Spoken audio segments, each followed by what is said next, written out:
¿Sabías que África y Asia tienen muchísima diversidad e impresionantes cosas? Sí, y algunas de las cosas más impresionantes son sus antiguos edificios y templos. Aquí también puedes ver la supuesta Torre de Babel. Además, aquí también puedes ver el Sigurat de Ur, que ha estado en pie por más de 4000 años. Y también podrás ver aquí el monasterio del Nido del Tigre en Bután, que está pegado al costado de la montaña como si estuviera colgando en las nubes. Y eso es solo una parte de lo que vamos a discutir en este video. Aquí vamos a hablar sobre estructuras inusuales. Antes de empezar, dale like y suscríbete a nuestro canal. Nos ayudas mucho como creadores de contenido. Muchas gracias y ahora vamos a empezar. El Sigurat de Ur. Muchos creen que la Torre de Babel es solo una leyenda de la Biblia. Dicen que solo es una historia para explicar por qué las personas hablan diferentes idiomas. Pero lo que muchos no saben es que realmente existió y la mayoría dice que se encuentra en Irak. Y su forma es el Sigurat de Ur. Por lo tanto, la Torre de Babel es el Sigurat de Ur. Fue construida hace más de 4000 años alrededor del siglo XXI a.C. Es un templo enorme hecho de niveles superpuestos. Algunas personas que creen en la leyenda dicen que fue dedicado a Nana, la diosa de la luna en la antigua Mesopotamia. Comenzó como un proyecto del rey Ur-Nammu, fundador de la tercera dinastía de Ur, pero fue su hijo, el rey Shulgi, quien lo terminó y lo amplió. El Sigurat no era solo un lugar de adoración, era símbolo de la religión, la política y la excelencia arquitectónica de la antigua ciudad de Ur, una de las ciudades más poderosas de Mesopotamia. Su núcleo estaba hecho de ladrillos de barro, mientras que el exterior se reforzaba con ladrillos cocidos, unidos con betún, una sustancia parecida al alquitrán que servía como impermeabilizante contra el clima cambiante de Mesopotamia. Imagínate, la estructura medía 64 metros de largo, 45 de ancho y más de 30 de alto. Para su época, esto era una maravilla de la ingeniería. Para llegar a la cima, se subía una gran escalera. Arriba había un templo solo para sacerdotes y la élite. Con el paso del tiempo, esto se ha destruido y reconstruido varias veces. En el siglo VI a.C., el rey Nabónido de Babilonia ordenó restaurarlo y lo convirtió en una torre de 7 niveles. En la década de 1920, el arqueólogo británico Sir Leonard Woolley excavó aquí y registró evidencia de que esto fue un gran centro religioso en ese entonces. Incluso Saddam Hussein, en la década de 1980, ordenó una reconstrucción parcial aquí para mostrar de nuevo la antigua gloria de Irak. En la Guerra del Golfo de 1991, este lugar sufrió daños por balas y bombas. La Sigurat de Ur aún permanece en pie. Es un recordatorio de que la Torre de Babel podría tener bases históricas, no solo ser una leyenda. Monasterio del Nido del Tigre. En las montañas de Bután hay un lugar que parece sacado directamente de una leyenda, el Monasterio del Nido del Tigre, también conocido como Paro Tak Chang. Es uno de los sitios budistas más icónicos e importantes del país. Está al borde de un acantilado sobre el valle de Paro, a unos 3100 metros sobre el nivel del mar. Desde aquí se puede ver la hermosa vista de las montañas y el bosque verde. Según la leyenda, en el siglo VIII llegó Guru Padmasambhava, conocido como Guru Rinpoche, quien introdujo el budismo en Bután. Se dice que voló hacia este lugar montado en un tigre que, según la creencia, era uno de sus discípulos que tomó la forma de tigre. Al llegar, vivió en una cueva y meditó exactamente 3 años, 3 meses, 3 semanas, 3 días y 3 horas. Durante este tiempo, dijo que sometió a los dioses y espíritus locales y los guió hacia el budismo. Durante mucho tiempo, el lugar permaneció como una cueva sagrada para los peregrinos. Pero en 1692, Gyaltse Tenzin Rabje, el cuarto desi de Bután, construyó el primer monasterio alrededor de la cueva. El diseño es impresionante. El monasterio parece pegado al borde de la montaña. Aquí hay 4 templos principales y varias residencias. Y si te fijas, todo está conectado por escaleras talladas directamente en la roca. Los balcones miran al acantilado y ofrecen una vista espectacular del Valle de Paro. La arquitectura está diseñada específicamente para parecer una parte natural de la montaña. Por su belleza y ubicación única, Muchos dicen que cada paso aquí está lleno de misterio y emoción. El monasterio del Nido del Tigre sigue siendo un importante sitio de oración y peregrinación. Además de ser un sitio espiritual, también es una prueba de la fuerte fe y la impresionante arquitectura de Bután. Templo Meenakshi Amman, en el corazón de la ciudad de Madurai, Tamil Nadu, India, se encuentra uno de los templos más grandes y asombrosos del mundo. El templo Meenakshi Amman no solo es un lugar de adoración, sino también un símbolo de arte, cultura y fe hindú. El templo está dedicado a la diosa Meenakshi, una poderosa forma de Parvati, y de Lord Sundareshwarar, una manifestación de Shiva. El origen de este templo es muy antiguo y se menciona en la literatura Tamil Sangam del siglo VI d.C. Eso significa que ha sido un centro espiritual por más de 1000 años. Su mayor reconocimiento y expansión se dieron durante la dinastía Nayak en los siglos XVI y XVI-XVII. En esa época se construyeron los majestuosos pasillos, las coloridas puertas y los detallados grabados que aún pueden verse hoy en día. El templo abarca aproximadamente 15 acres de terreno. Lo más llamativo aquí son los 14 gopurams o altas torres de entrada llenas de coloridas esculturas. En ellas se muestran dioses, diosas, demonios, seres celestiales y otros personajes del hinduismo. La torre más alta de estas alcanza casi 170 pies, un imponente punto de referencia que puedes ver sin importar dónde estés en Madurai. En el templo hay un estanque sagrado llamado Estanque del Loto Dorado. Según la leyenda, aquí brotó un loto divino y se evaluaba la excelencia de la literatura tamil. Actualmente este lugar se usa para meditar antes de entrar al área más sagrada. Todo el complejo no es solo una obra arquitectónica, sino un monumento vivo de cultura y tradición. En cada rincón hay miles de detalles tallados y pintados, prueba de la habilidad y dedicación de los artesanos antiguos. En resumen, el templo Meenakshi Amman es más que un edificio. Es una leyenda viva, un santuario de fe y una obra maestra arquitectónica que sigue asombrando y atrayendo a miles. Una experiencia tras otra, en la capital de Islandia, en la ciudad de Reykjavik, se encuentra un monumento muy famoso, la Hallgrímskirkja, la iglesia más grande del país y también uno de los edificios más altos de allí. Con sus 74.5 metros de altura, es visible desde casi toda la ciudad, por lo que quienes llegan del aeropuerto o caminan por la calle lo notan fácilmente. La iglesia lleva el nombre de Hallgrímur Pétursson, un poeta islandés del siglo XVII que escribió los famosos himnos de la Pasión, pero su diseño llegó muchos siglos después. En 1937, el arquitecto estatal Gudjon Samuelsson presentó un diseño único que era diferente a las iglesias europeas comunes. Se inspiró en las formas naturales de Islandia, especialmente en las columnas de basalto formadas por lava enfriada. Si ves la cascada Spartifoss, notarás que es casi idéntica. La construcción comenzó en 1945, pero debido al clima extremo y al tamaño del proyecto, tomó más de 4 décadas. La iglesia se terminó en 1986 y el diseño de Hallgrímskirkja es único. Parece moldeada de lava solidificada. Estructuras grandes y curvas se elevan al cielo, pareciendo un monumento creado por la naturaleza y el hombre. Por dentro notarás que es más sencilla que otras catedrales europeas, sin vitrales ni decoraciones lujosas. La arquitectura tiene líneas limpias, espacio abierto y atmósfera tranquila. Pero hay una característica que destaca: el enorme órgano de tubos creado por el fabricante alemán de órganos, Johannes Kleist. Este órgano mide 15 metros, pesa 25 toneladas y tiene más de 5.000 tubos. Puede emitir sonidos muy suaves hasta otros que parecen un terremoto. Por eso la iglesia se usa no solo para misas, sino también para conciertos. Por eso la Hallgrímskirkja no es solo un lugar de fe. También es una obra maestra de diseño y música, y una prueba de cómo el ser humano puede combinar la inspiración de la naturaleza y la fe para crear una belleza única.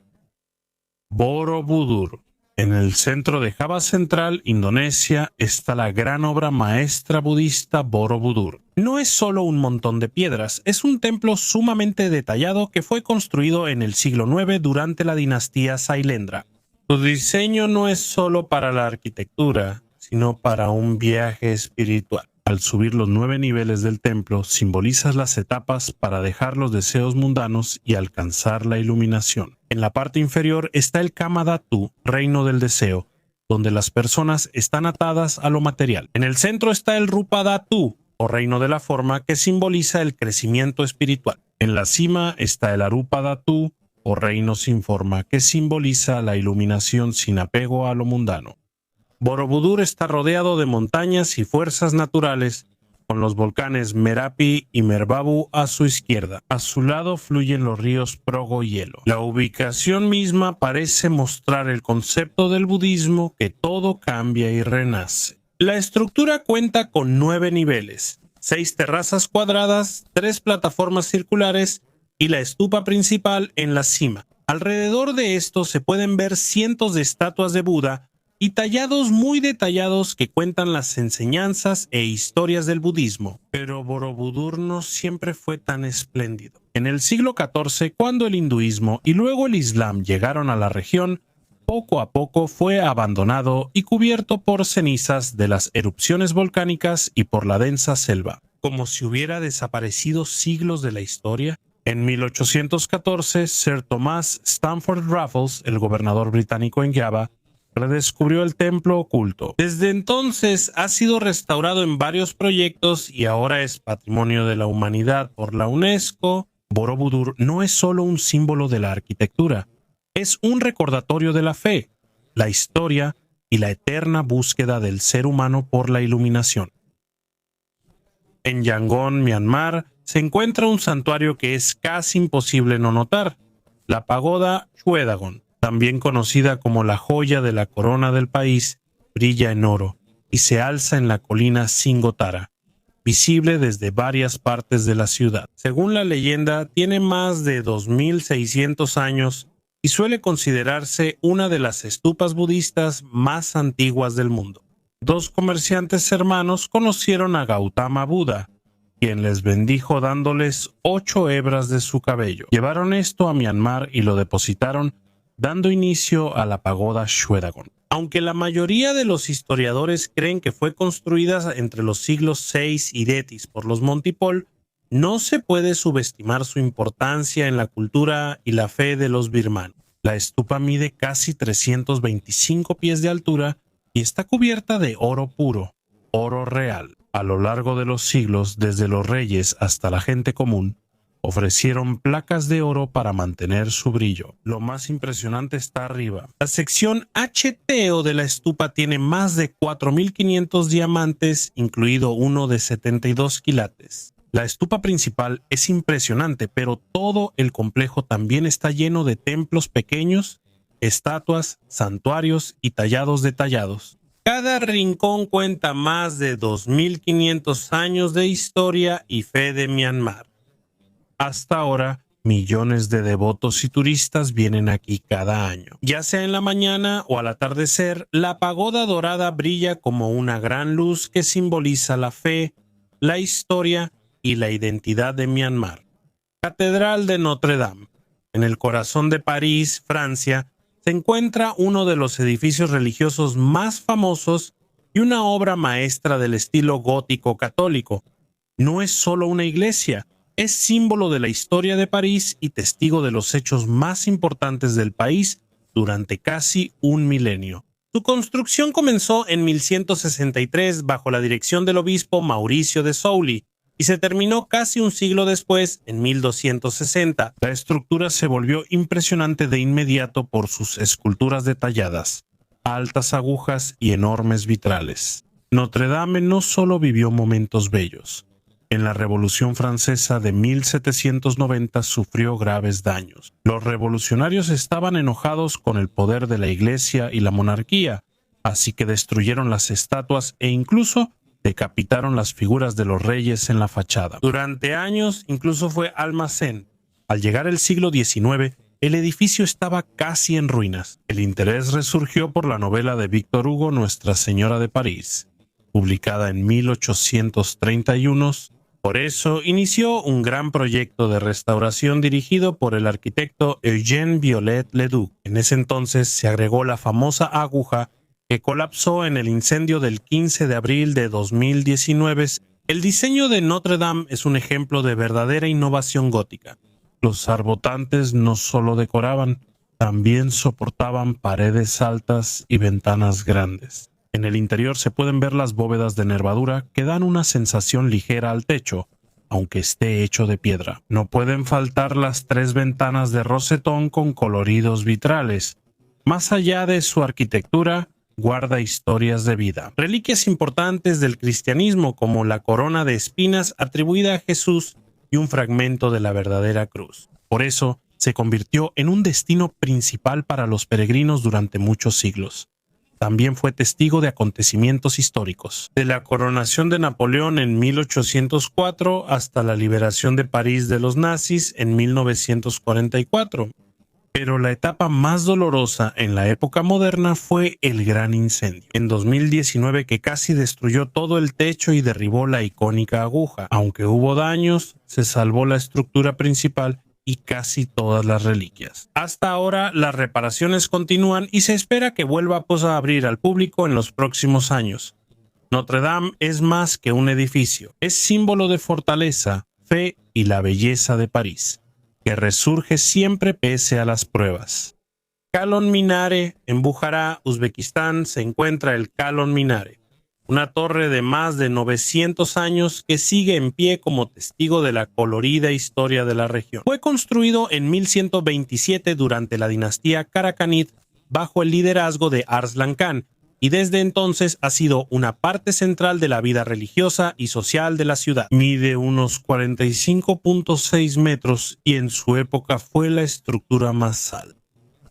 La base mide 9 metros de ancho y se reduce gradualmente hasta 6 metros en la cima, lo que le da equilibrio y resistencia. Está construido con ladrillos cocidos y decorado con patrones geométricos e inscripciones en escritura cúfica. La parte más prominente del diseño son las 16 ventanas arqueadas en la parte superior, que están debajo de una cornisa detallada llamada siarafa. No solo es decorativo, también está diseñado para ser más efectivo en la difusión del llamado a la oración desde la mezquita cercana. En el interior hay una escalera de caracol estrecha que sube hasta la cima, donde a veces el muezín se paraba para llamar a la gente a la oración. Pero más allá de su uso religioso, el minarete Kalon obtuvo un apodo aterrador en el pasado. Fue llamado la Torre de la Muerte. En ciertos momentos de la historia, se dice que la cima de la torre se usaba como lugar de castigo, donde arrojaban a los criminales hacia abajo. Esta reputación reforzó aún más el misterio y el temor que rodean a esta estructura. A pesar de muchas guerras e invasiones, incluida la caída de los mongoles, esta estructura permaneció en pie.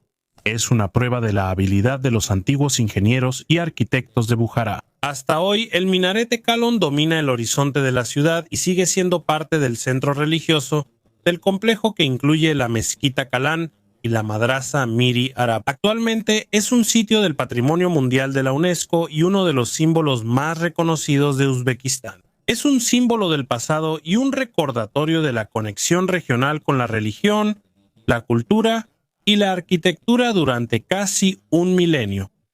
Skellig Michael. En la costa del condado de Kerry, Irlanda, se encuentra una pequeña pero muy misteriosa isla llamada Skellig Michael. Desde lejos parece solo una roca empinada flotando en el Atlántico. En la cima de sus empinados acantilados se oculta uno de los monasterios más singulares del mundo. Fue fundado por monjes cristianos gaélicos entre los siglos VI y VI y convirtieron este lugar tan inaccesible en su hogar. El monasterio se construyó sobre rocas altas y está formado por chozas de piedra en forma de colmena. El diseño es simple y resistente, capaz de protegerlos de los fuertes vientos y lluvias del Atlántico. Según los registros, los monjes aquí vivieron completamente aislados del mundo. Rezaban, ayunaban y buscaban una conexión más cercana con Dios. Elegir Skellig Michael muestra un sacrificio y fe extremos. pues es casi imposible sobrevivir ahí. Sobrevivir aquí requería perseverancia y valentía, pero aún así no estaban a salvo. En los siglos 8 y 9 los vikingos atacaron la isla, destruyeron viviendas y secuestraron monjes. No obstante, la comunidad resistió siglos antes de abandonar el lugar en el siglo XII o XII-XVII. A pesar del abandono, los edificios permanecieron intactos y ahora son reconocidos como Patrimonio de la Humanidad por la UNESCO. La isla es parte de la historia del cristianismo y ganó fama en la cultura pop al ser locación de Star Wars, El despertar de la fuerza y Los últimos Jedi. Skellig Michael es una vista hermosa y un símbolo de fe dispuesta a sacrificarse ante la dificultad y el peligro.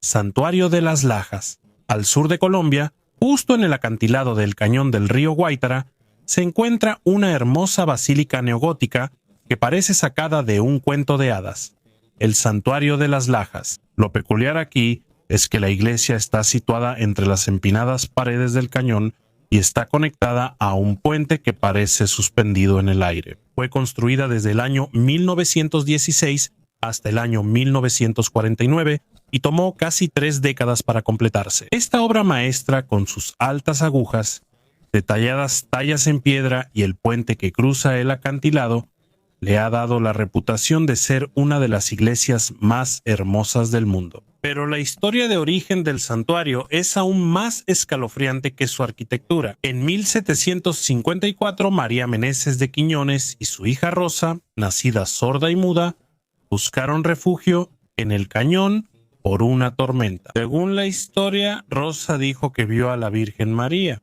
Se sorprendieron al hallar la imagen de la Virgen y el Niño Jesús, grabada naturalmente en la roca del acantilado. Hasta ahora nadie ha podido explicar cómo apareció y ni siquiera los expertos han encontrado rastros de pintura o técnicas de tallado en la imagen. Por el milagro, peregrinos de Colombia y América Latina empezaron a llegar. Al inicio era solo un pequeño santuario. Al principio lo que se construyó aquí era pequeño, pero con el aumento de devotos, la estructura creció hasta convertirse en la majestuosa basílica actual. Hoy en día, el Santuario de las Lajas no es solo un lugar de oración, sino también un símbolo de fe y misterio. Muchos devotos creen que el lugar tiene el poder de sanar y de provocar milagros. No.